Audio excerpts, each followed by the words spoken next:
श्री राम द्वारा ज्ञानी महात्मा की स्थिति एवं अपने परब्रह्म स्वरूप का वर्णन। श्री रामचंद्र जी बोले, मुनि, यहाँ सब कुछ शांत, आलंबन रहित, विज्ञान स्वरूप, अनंत, राग शून्य, कल्पना रहित एवं विशुद्ध अद्वितीय सच्चिदानंद घन परब्रह्म ही है। उसके अतिरिक्त न ये दृश्य है, न दृष्टा है, न सृष्टि है, न जगत है और न जागृत, स्वप्न एवं सुषुप्ति आदि ही है।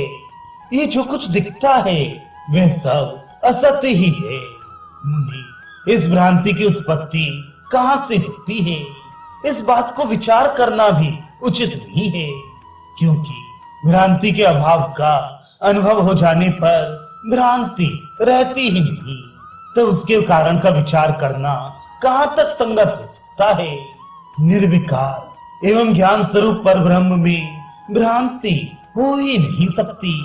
ये जो भ्रांति रूपता का ज्ञान है वह भी ब्रह्म रूप ही है, ब्रह्म से भिन्न नहीं है। जैसे मृग तृष्णा में जल का, गंधर्व नगर का और नेत्र दोष के कारण उत्पन्न दो चंद्रमा का भ्रम विचार से उपलब्ध नहीं होता, उसी प्रकार अविद्या नामक भ्रम की भी विचार से उपलब्धि नहीं होती। मुनि, वह भ्रांति कहाँ से आई और क्यों आई, यह प्रश्न भी यहाँ शोभा नहीं पाता है, क्योंकि जो वस्तु है उसी पर विचार करने से लाभ होता है। जो है ही नहीं उस पर विचार करने से क्या लाभ होगा। इसलिए कभी कोई भ्रांति संभव नहीं है। यह आवरण रहित नित्य विज्ञानानंद घन ब्रह्म ही सब ओर व्याप्त है। आज यहाँ जो कुछ भी जगत भासित होता है ये परब्रह्म ही है। निरतिशय आनंद से परिपूर्ण परब्रह्म में ये पूर्ण परब्रह्म ही विराज रहा है। जन्म रहित, अमर, इंद्रियों द्वारा ग्रहण करने के अयोग्य, श्रेष्ठ पुरुषों द्वारा सेवित, निर्विकार तथा सब ओर से निर्दोष परम पद रूप परमात्मा ही सब ओर परिपूर्ण हो रहा है। वही अहम पद से कहा गया है, फिर भी वे अहंकार से सर्वथा रहित है। अनेक रूप से प्रतीत होने पर भी वे एक है तथा विशुद्ध एवं सदा प्रकाशमान है। आदि, मध्य और अंत से रहित जिस परम पद को देवता तथा ऋषि भी नहीं जानते हैं, वही है सर्वत्र प्रकाशित हो रहा है। कहाँ है जगत और कहाँ उसकी दृश्यता। द्वैत और अद्वैत की भावना को उभारने वाले जो वाक्य, संदेह और भ्रम है, उनसे हमारा क्या प्रयोजन है। वास्तव में सबका आदि अनामय स्वरूप एक परम शांत ब्रह्म ही परिपूर्ण है।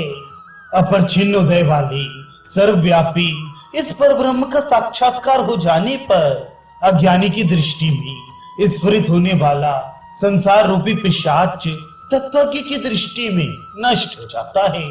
वह जड़ की भांति व्यवहार में लगा हो तो भी उस ज्ञानी की पूर्व की भेद बुद्धि उसी तरह गल जाती है, जैसे जल के भीतर लहर नष्ट हो जाती है।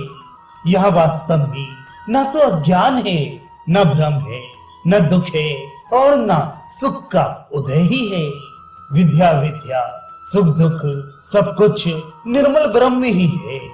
जितना और जो भी यहाँ है वह सब विशुद्ध सच्चिदानंद घन ब्रह्म ही है। ब्रह्मन, वह ब्रह्म मैं ही हूँ। सदा ही सब कुछ एकमात्र मैं ही हूँ। मेरा कहीं अंत नहीं है। मैं परम शांत हूँ, सब कुछ हूँ अथवा कुछ नहीं हूँ। एकमात्र सत्स्वरूप ही हूँ अथवा वह भी नहीं हूँ। मैं ही परम आश्चर्य रूप निर्वाण नामक परम शांति स्वरूप हूँ।